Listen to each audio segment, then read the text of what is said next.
trigger warning, we are not the only people who can know us best. That is the literal definition of delusional. That is what dysmorphic disorders are all about. That's what, dysphoria is all about. When we disassociate from who we are, and at that point, other people can better know us than we can know ourselves. For instance, someone who is bulimic or anorexic looks at themselves and still sees themselves as fat when all that's left is skin and bones. We see them for what they are, unhealthy and needing in more nutrition, when they still see themselves as fat. This goes for other things, emotionally, mentally, as well as physically. So this idea that only we can know what's best for us is actually contradictory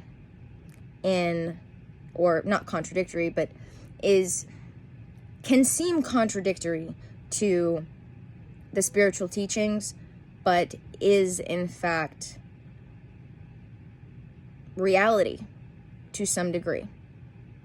So that's why things like shadow work and therapy, when it comes to one-on-one coaching, is been a time-honored tradition for I don't know how long, because we can have other people from the outside perspective be able to better clearly see what's going on than we can from the inside perspective. So this idea that, again, we are the only people who can know what's best for us is legitimately false.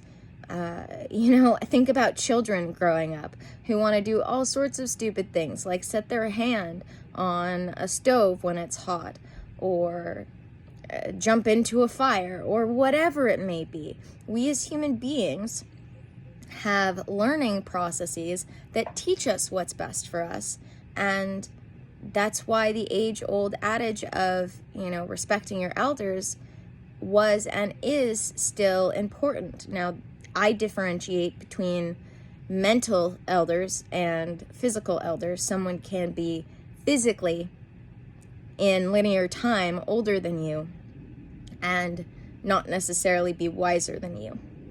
But it is still important to heed and regard the wisdom of our mental elders, and because they can know what's best or better for us than we may.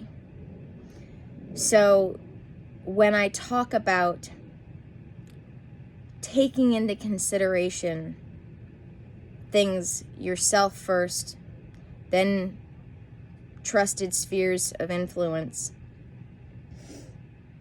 there's a reason why that trusted sphere of influence is so important, and why vetting them and making sure that they are trusted and making sure that they do have your best interest and not just their own interest at heart. Because making sure that we have people that are wiser than us, or at least able to give us an outside perspective, is so important. Because sometimes we do have blind spots that we just can't see, that keeps us from doing what's best for ourselves. We very, very often can wind up doing what's worse for us and have others know what would be better for us. So we have to take that into consideration, because in this age of escapism and narcissism, there's a reason why the word narcissist has become so popular to describe anybody who does anything that we dislike. And it's not that everybody who does anything we dislike is narcissistic, but that there have become a lot of people who are narcissistic and vain and self-absorbed and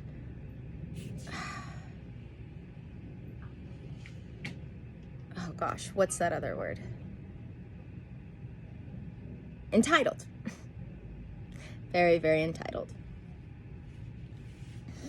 So being able to, from time to time, have the ability to have someone else as a sounding board and a mirror to reflect not just how you feel inside, but how you're being received by others is important. All right, guys, may the energy you serve you well, and let's keep making our way through. Be brave, stay sane, stay curious, and be kind to each other.